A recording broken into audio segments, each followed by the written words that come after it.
Welcome back to That LA Garage. Today we're going to be working on this gorgeous 996 911 Turbo. We're going to be installing new intercoolers, upgraded intercoolers, and we're going to do a boost leak test when we're done with it. So the first step we're going to do is remove the taillights, remove the bumper, and we're going to have access to everything else. So that's what we're going to start with. But first, let me show you the intercoolers that we're going to install, and let's get to work. These are the intercoolers that we're going to be installing.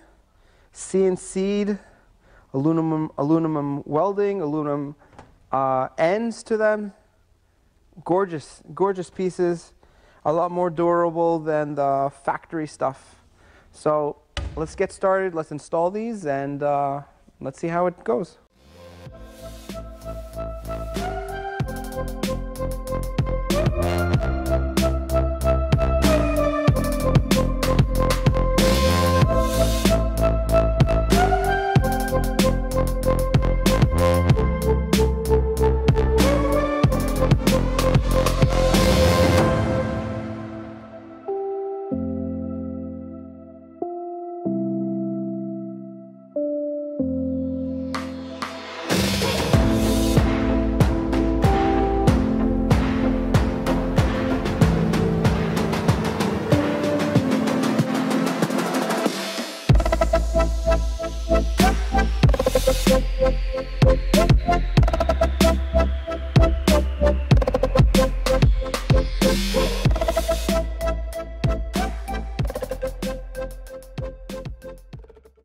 All right, so I did one side ahead of time, and I want to show you the difference while they are installed before we take this side out.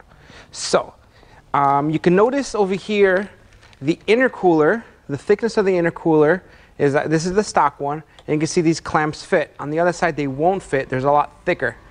And then we need to cut over here as well and bring this down. And there's a few other things that we're going to have to cut and modify. I'll get to that. Let me just show you the finished product on this side. This is the intercooler. You can see those clamps would not fit anymore, so you have to use zip ties to just hold them in and together. This is the joint. There's rivets under here. The tape is just there to keep the airflow consistent and no leaks that way too. This is how it looks with the pipe in it. I didn't put this in because we got to do a boost leak test. The upper hose is not in either yet, but you can have an idea of how this looks. The manufacturer does recommend to cut this area here, but instead I put a rubber in between so the steel doesn't cut into the body. So I guess that's a different way to do it. I don't want to cut it just because I don't want to get any rust there over time on the body or on the fender, so that's why I decided to go this way. And it's pretty nice and tight in there. The rubber is going to prevent the steel from cutting into the aluminum. So let's get to it. I'm going to show you how to remove this intercooler. First step is remove the intercooler pipings. All right, so we're going to remove the intercooler piping from the top and also the bottom. And then there are 5 bolts. 1, 2, 3, 4, 5. Those 5 need to come out, and then the intercooler and the whole housing can come down. So let me get to that, and I'll meet you at the bench. Underneath, there's 2 nuts that we need to remove that hold the bracket still on from the heat shield. 13 millimeters. And there's 1 Torx right here. And that's it. It can get removed. We're going to lower it to waist height, and I'll pull it right out. Now it's time to just pull it out like so.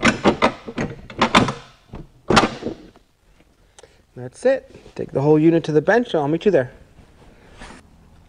All right, now we're going to get ready to dismantle this whole thing. There's a C-clip. There's 4 of them. We're just going to take a small screwdriver, pull it out, pull the washer that comes out with it to the side,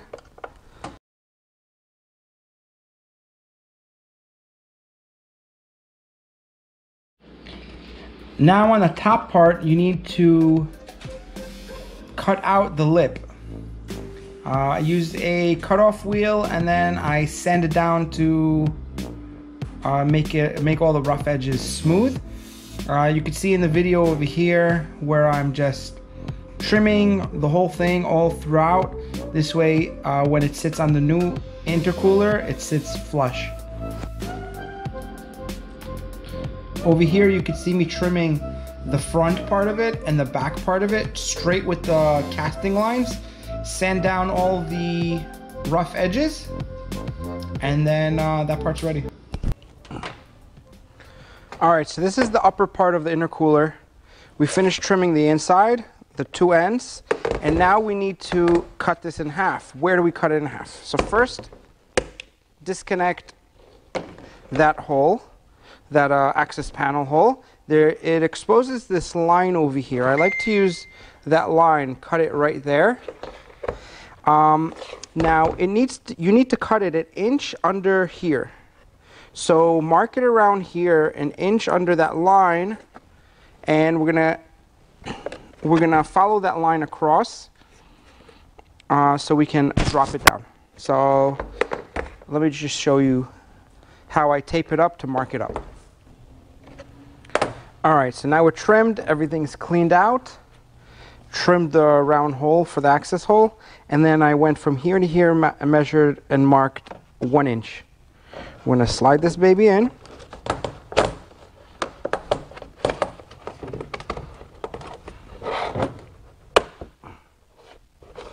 There we go. I'm gonna slide it in, and now it is time, I'm gonna push that in a little bit, to rivet it. So I'm going to start with this corner.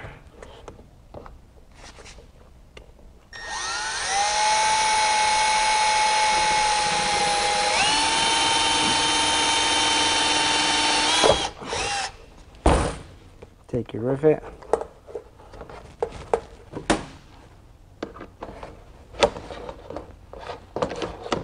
I like to use aluminum rivets because it's going to see water.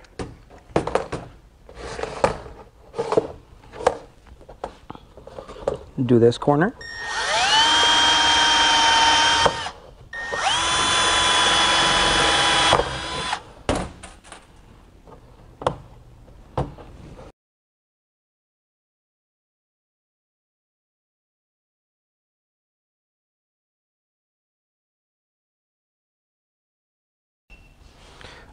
All right, top part is done. If you want to get fancy, you take some duct AC or duct tape and just put it on the joint to seal it.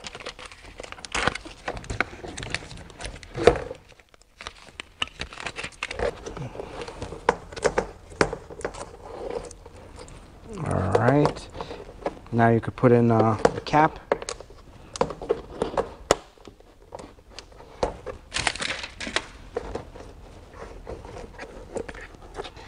Top's fully done, ready for install.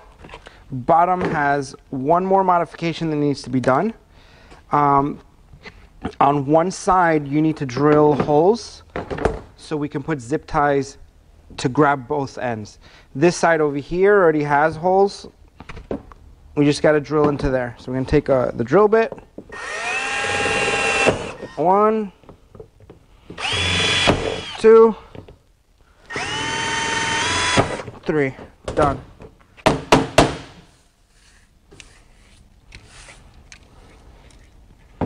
Now we're going to start assembling the whole core so we can put it back in the car.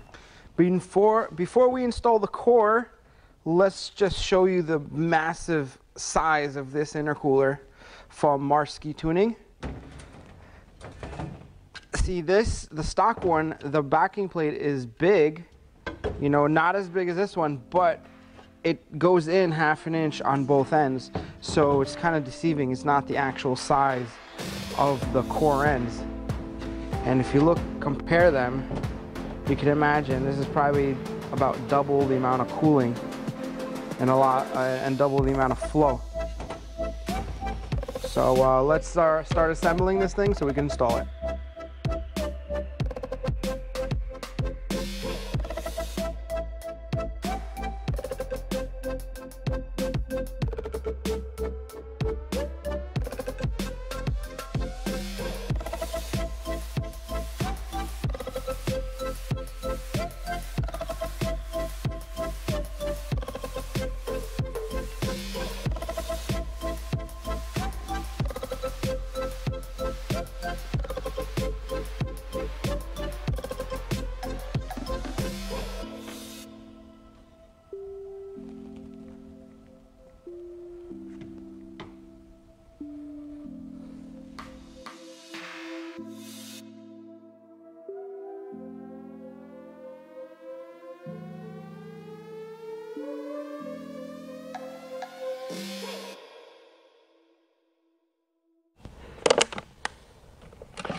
All right, so now we're up to putting the hoses back in.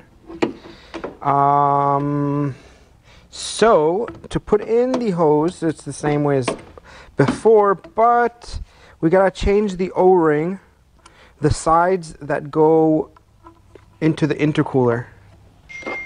The manufacturer did give out these with the kit. And when I spoke to him on the phone, he does stress to use the ones that he provides, because if you use the stock ones, you will get boost leaks. So lube it up and put it into its hole.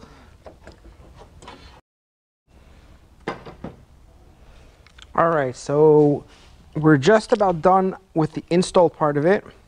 I like to take a rubber hose and split it, watch your fingers, but split it about like 3 inches long, in the long way.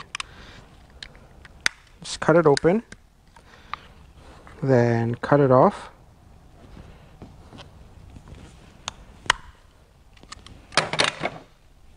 Now take that piece and slide it in here. This way, this metal, this steel round piece will never dig into the aluminum intercooler housing. Again, the manufacturer wanted to cut it just off completely, but I have enough space to fit a rubber grommet that we just made, so I'd rather just do this. It's up to you, whatever you want to do. So the install part is done. You got to just connect the intercooler hoses or lines from underneath.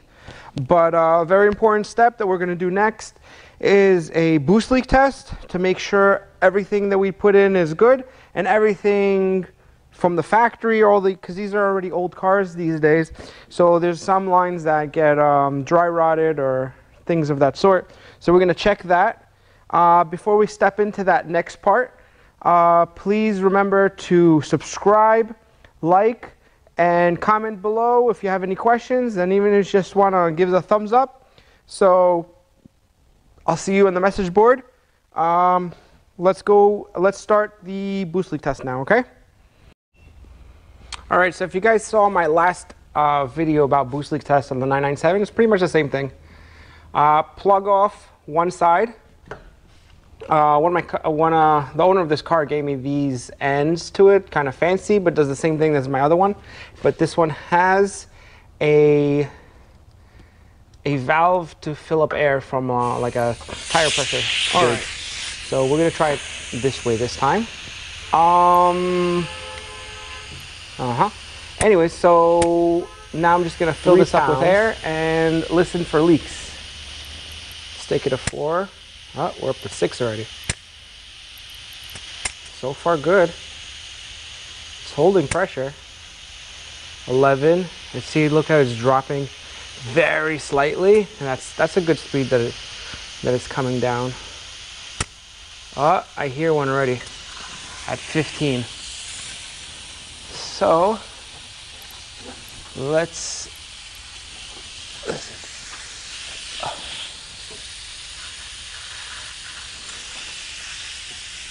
upper intercooler hose on this side.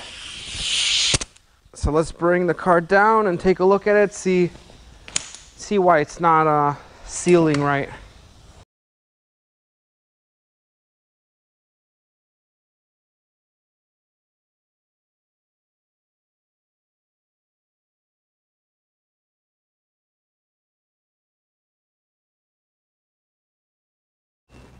Alright, so I found the issue and I'm going to try to solve it real quick. You see the bend in the lip, so it's not letting it fully lock in on one side. So what I'm going to do is set it up on the bench on this vise and try to straighten it this way. Open it up. Let's see.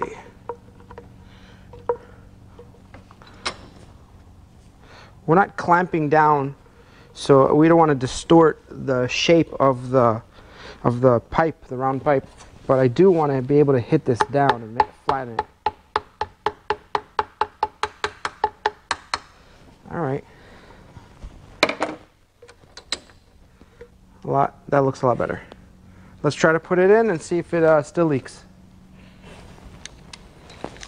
All right, so we solved this problem over here, this leak, boost leak over there, and I hear it coming from here somewhere.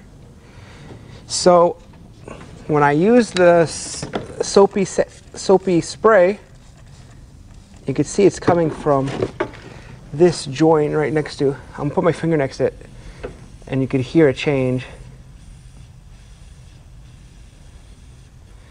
So I'm gonna have to take out the blow-off valve and see what's the reason. I did try to tighten it. So that's how you do the boost leaks.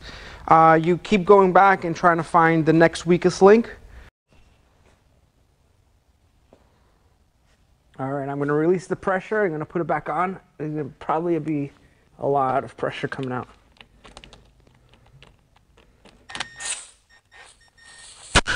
Whew.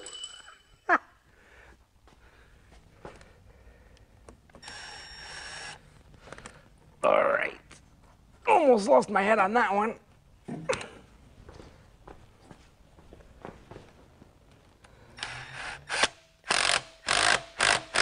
All right, next side.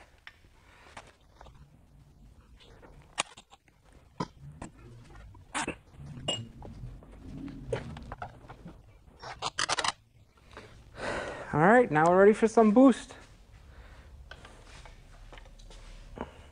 All right, so that's upgrading the intercoolers, trimming the ductwork, boost leak test, putting it back together. The only thing left is putting the bumper and taking it for a drive.